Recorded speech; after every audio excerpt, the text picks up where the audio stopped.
கர்த்தரும் இரட்சகருமாகிய இயேசு கிறிஸ்துவின் நாமத்தினாலே யாவருக்கும் வாழ்த்தலை தெரிவித்துக் கொள்கிறேன். ஒரு ஆலயத்தின் கட்டுமான பணி நடந்து கொண்டிருந்தது. அங்கு சிறப்பு பேச்சாளராக ஒருவரை அழைத்திருந்தார்கள்.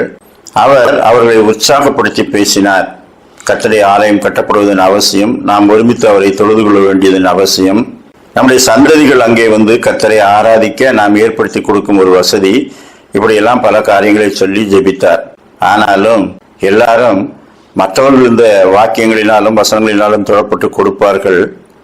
நாம் கடைசியில் வேண்டுமானால் கொஞ்சம் கொடுக்கலாம் என்று ஒவ்வொருவரும் மற்றவர்களுடைய கையை எதிர்பார்த்து ஒன்றுமே கொடுக்கவில்லை.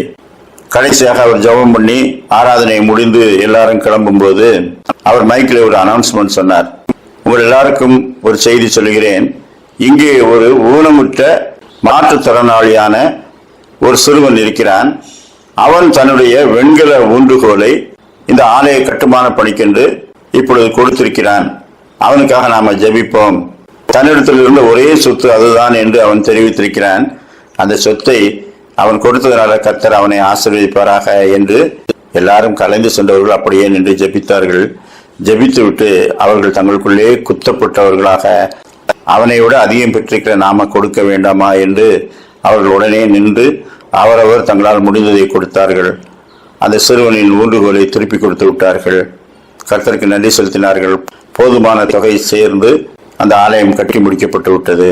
2 கொரிந்தியர் 8:1 மகதோனியா நாட்டு சபை மிகுந்த உபத்திரவத்தினாலே சோதிக்கப்படுகையில் கொடிய சரித்திரமுடையவர்களாயிருந்தும் தங்கள் பரிபூர்ண சந்தோஷத்தினாலே மிகுந்த உதாரத்துவமாய் கொடுத்தார்கள். லூக்கா 21:4. அவர்கள் எல்லாரும் தங்கள் பரிபூரணத்திலிருந்து எடுத்து தேவனுக்கென்று காணிக்கை போட்டார்கள்.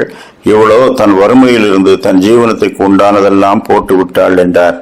ஆம், கொடுக்காமல் இருப்பதற்கு வறுமை ஒரு காரணம் அல்ல. தன்னுடைய ஜீவனத்துக்குரிய எல்லாவற்றையும் ஒரு ஏழை விதவை கர்த்தருக்கென்று காணிக்கையாக கொடுத்தாள். கர்த்தர் அதை கண்டு அவளை மெச்சிக்கொண்டார். மகதோனியா நாட்டு சபை கொடிய சரித்திரமுடையவர்களாயிருந்தாலும் தாங்கள் பெற்றுக்கொண்ட சந்தோஷத்து நிமித்தம் கர்த்தரிடத்திலிருந்து அந்த ரட்சிப்பின் சந்தோஷத்தை நாம் பெற்றிருந்தால் நாம் எவ்வளவு கொடுக்க வேண்டும், எப்பொழுது கொடுக்க வேண்டும் என்று கர்த்தர் நமக்கு சொல்லுவார். நாம் கீழ்ப்படிந்திருப்போம். அநேகர் இந்த ரட்சிப்பின் சந்தோஷத்தை பெறாததனால கர்த்தருக்கு கொடுப்பதிலும் குறைவுபடுகிறோம். முதலாவது தேவனிடத்திலிருந்து இந்த ரட்சிப்பை நாம் பெற்றுக்கொண்டிருக்கின்றோமா? பெற்றுக்கொள்ளவில்லை என்றால் பாவங்களை நாம் அறிக்கையிட்டால் பாவங்களை நமக்கு மன்னித்து எல்லா நியாயத்தை நீக்கி நம்மை சுத்திகரிப்பதற்கு அவர் உண்மையும் நீதியும் உள்ளவராய் இருக்கிறார். இன்றளவும் அந்த வாய்ப்பு நமக்கு கொடுக்கப்பட்டிருக்கிறது. என்னிடத்திலே வருகிறவனை புறம்பே தள்ளுவதில்லை என்று சொன்ன அவருடைய கரங்களை நாம் பற்றிக் கொள்வோம். கர்த்தர் தாமே அப்படிப்பட்ட நல்ல சிந்தனைகளை நமக்கு தந்தருள்வாராக. ஆமேன்.